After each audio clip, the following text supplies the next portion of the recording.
की बात है, एक राजा थे, उनके 2 बेटे थे।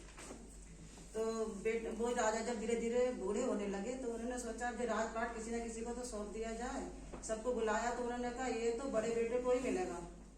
तो बड़े बेटे को उन्हें सारा राजकाज का सब भार था वो सौंप दिया। अपने मंत्री से कहा आज से मुझे राजभार दे सौंपेंगे, देखा करेंगे। देखते देखते उनके अपने दोनों बेटों का विवाह कर दिया।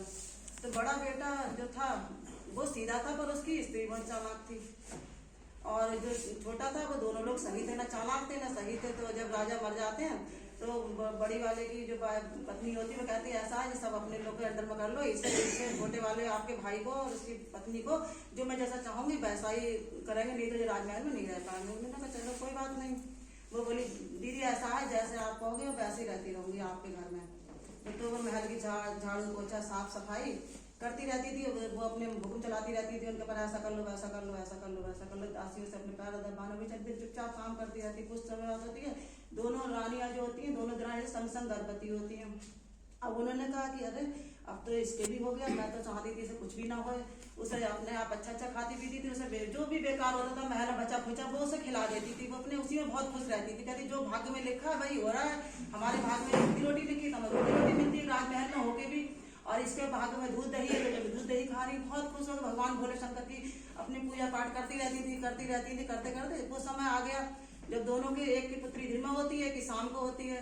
जब नामकरण का टाइम आता है तो वो कहती है घोषणा करवा दी जाती है सबसे विद्वान पंडित। तो वो इस गमेरे महल में आए और इन दोनों बेटियों का भाग्य मुझे बता दे आके। तो विद्वान पंडित आते हैं, दोनों का भाग्य बताने आते हैं। भाग्य बताते हैं बैठ के। उनने के पहले मेरी बेटी का भाग्य बताओ, मेरी बेटी के भाग्य में क्या लिखा है। उनने कहा तुम अपने बेटी का भाग्य स्वयं नाश कर दोगे। उन्हें पंडित जी तुम ऐसे क्यों बोल रहे हो। उनने कहा तुम इसे दूध घी खिलाओगी तब भी जो राक्षसी परिवार में जाएगी। बोले अगर तुम अब तुम्हें फांसी सजा दे दी जाएगी। तो बोले फांसी सजा नहीं, जो इसके भाग्य में है वो मैं तुम्हें बता रहा हूँ। तुमने कहा था बताओ इनके भाग्य में क्या लिखा हुआ है।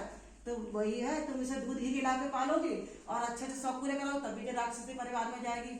और बोले छोटी दरानी की बेटी का जरा मुझे बताओ भाग्य क्या है। उनने की जो नमक रोटी खाएगी तो राजमहल में बिहा के जाएगी। उनने कहा अरे ये तो बड़ी अजीब बात है।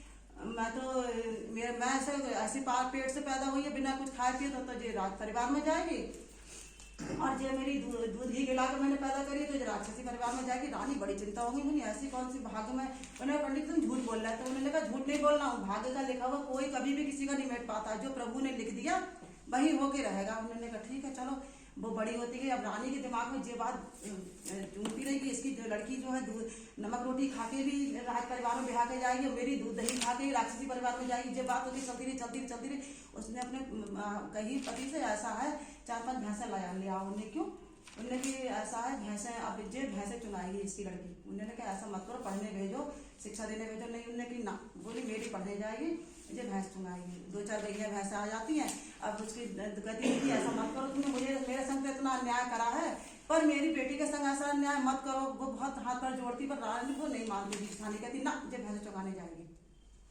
वो कहती है भैंसे चुगाने जाओगे तो तुम तवे की कालिक लगा के जाओगे मुँह पर। तो उन्होंने कहा तुम्हारी तो क्रीम पाउडर लगाएगी, मेरी कालिक लगा के जाएगी। उन्होंने कहा हाँ तुम कालिक लगा के घर से निकलोगी बाहर। तो जैसी वो भैंसे लेके चुगाने चलती थी वैसी उसकी माँ उसका अपने मुंह पोत देती थी तवे की कालिक से और रोती थी बहुत कि भगवान भोले बाबा मेरी बेटी के भाग में ये क्या है। जितना दुख तो मुझे मिल रहा है उससे ज्यादा दुख मेरी लड़की को मिल रहा है जो पढ़ने खेलने खाने की उम्र भैंसे चुगाने में चली जाएगी। जो इसकी तो पढ़ने जाती है, ऐसे तो पढ़ाने आते हैं लोग। बहुत दुखी होती है। ऐसे करते करते लड़की 11 साल की हो जाती है। तो जब वो कहते हैं अब इसके शादी कर दो घर से नहीं जाएगी। जब वो जानवर चुगा के घूमती थी ना तो पेड़ में से आवाज आती थी क्या तुम मुझसे विवाह करोगी। तो वो बड़ी चिंता हो जाती थी, पीछे मुड़कर देखती थी कुछ भी नहीं होता था। वो अपनी धीरे धीरे करके बड़ी कमजोर होती थी। माँ बोली बेटा क्या बात है और तुम जितनी कमजोर क्यों होती जा रही है। तो अपनी माँ से धीरे से मम्मा जब मैं जानवर चुगा के चलती हूँ पीछे से आवाज आती क्या तुम मुझसे शादी करोगी। तो बोले अच्छा। उसकी माँ बोली आज मैं देखो पीछे से देखूंगी और इसकी आवाज आती है जैसी लड़की जानवर चुगा के 4 बजे का टाइम चलती है पेड़ में से आवाज आती है क्या तुम मुझसे शादी करोगी। तो उसकी माँ वो भी चली आती कहती माँ देखो ऐसे आवाज आती है पेड़ में से क्या तुम मुझसे शादी करोगी। तो वो देखने लगती है तो उसकी माँ कहती हाँ तुम आज जाना और कहना कि हाँ मैं तुमसे शादी करूंगी जरूर। उसकी उसकी लड़की खूब मोटी तंदुरुस्त हो जाती, बड़ी वाली की वो बेचारी पतली दुबली, एक तो मुंह पे कालिक लगाए, सुंदर बहुत थी, कालिक लगा देती थी माँ, रोती जाती थी, कालिक लगाती जाती थी, बच्चे को जो खाना होता था वो अपनी लड़की और अपने आप लोग खा के। पर वो भोले बाबा की पूजा बहुत करती थी उनकी माँ। वो कहती जो भाग्य में लिखा होगा वही होगा, जिससे करने दो, कभी इसका भी अत्याचार खत्म हो जाएगा, हम हमें भी भगवान कुछ ना कुछ तो कभी देगा। तभी बेटी को भी ये समझा देती थी, कोई बात नहीं। जब उसने कहा चलो आज तुम कहे आना कि हाँ मैं तुमसे शादी करूंगी, उन्होंने कहा ठीक है, उन्होंने कहा शादी, उन्होंने कहा मैं करूंगी। और उधर उसकी लड़की की बड़ी वाली की शादी, मार खूब राजमहल में खूब सजावट होती है, खूब शादी। अब वो जो होता है वो पीछे जब मुड़ के दरवाजा खोलती है कि देखो, तो कहती जी इनसे एक कहता कि तुम मुझसे शादी करोगी, मैंने आपसे बुलाया है, तुम देख लो, लड़का अगर सही होगा तो शादी कर देंगे, नहीं तो फिर मना कर देंगे। अब उसके पेट में, जेठानी के पेट में बहुत घबराहट हो गई कि पंडित जी तो वैसे ही कह गए थे कि मैं अपनी बेटी, मेरी बेटी राजपुर में ब्याह के जाएगी, ये राजमहल में ब्याह के जाएगी। बोले अब तो बड़ी चिंता होगी। हाँ चलो देखोगे तुम, शाम को दरबार खुलेगा, बुला लेना उसे। तो वो लड़की कह के आती है आज मैं तुमसे शादी करूंगी, तुम आ जाना। तो वो जैसे ही दरवाजा खोलती, इतना बड़ा सांप, अब वो बड़े घबरा जाती है। वो कहती अरे इस सांप के संग में मैं अपनी बेटी का विवाह करूंगी, सारा भाग मेरी लड़की का, फिर जो पंडित जी कहेगा वो अब कह सच होगा। वो बड़ी खुश होती जेठानी कि अब तो सही है, सांप क्या करेगा, सांप तो डसी लेगा पहली रात में, बस किसका खत्म हो जाएगा। अब जो चुपचाप होती है बैठ जाती है, कहती मेरी लड़की देखो कितने गाजे बाजे से डोली में बैठ के जाएगी, जिस सांप के संग ब्याह के जाएगी। वो बेचारी बहुत दुखी, जी ऐसा मत करो, हमारी बेटी की तुमसे बात, बोली ना तुम अपनी पसंद सब, तो तुमने कहा लड़का कहता है, वो कहता है कि पेड़ में से आवाज आती शादी करूंगा, तो तुम इसी से करो शादी। जबरदस्ती उसकी बेचारी रोती जाती है, उसकी तैयारी वो शादी की होने लगती है। वो बहुत कहती माँ जो मेरे भाग्य में लिखा है वो तो होके रहेगा, तुम मत चिंता करो, तुम्हारे भाग्य में तो रोटी रोटी खिला के तुमने मुझे पैदा करा है, अब मेरा विवाह इस सांप के संग लिखा है, तो जो डस लेगा तो डस लेगा। तो वो बड़ी खुश होती है, ना सांप का घर होएगा ना सांप का बाहर होएगा, इसे इस पर छोड़ देंगे, और जब इसे डस लेगा कहानी खत्म। कोई बात नहीं, कहती जी ऐसा करो मेरी लड़की को ससुराल से विदा मत करना, मुझे इसी में इसे कमरा दे देना, जब मरेगी तो मैं कम से कम इसका दाह संस्कार तो कर लूंगी, अपनी शकल तो देख लूंगी अपनी बेटी की।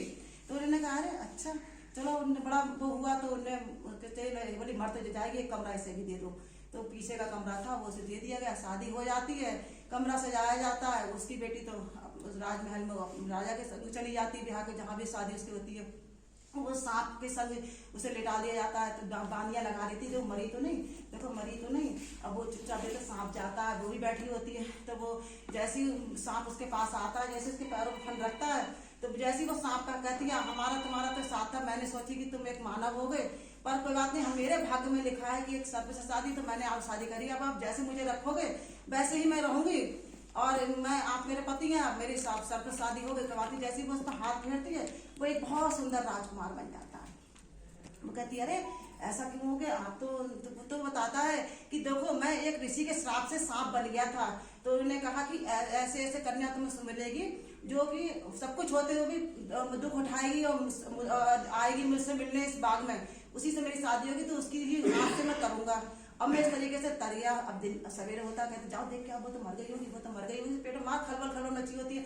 जैसी बानिया दरवाजा खोलती, वो पूरी सोने से लदी हुई बैठी होती है। तो कहती है अरे रानी सुनो, वो सांप तो वो एक राजकुमार बैठा हुआ, एक वो बहुत सुंदर आदमी बैठा हुआ है, अब तो वो तो सांप है ही नहीं। अब भैया उसे पकड़ के बाहर लाया जाता है, तो वो बताता है कि देखो मैं ऐसे ऐसे श्राप से एक सांप बन गया था, जो मेरे पिछले जन्मों में जो हम लोग बिछड़ गए थे, अब मिले हैं, इन्होंने मुझे छुआ, तो मैं एक मानव क्यों नहीं, मगर मैं हूँ राजा, वहां का राजा हूँ, मैं अपनी रानी को लेकर जा रहा हूँ, मैं राजा मोरोध्वज हूँ। इस कहानी से हमें शिक्षा मिलती है कि भाग्य का लिखा हुआ कोई भी नहीं मिट सकता।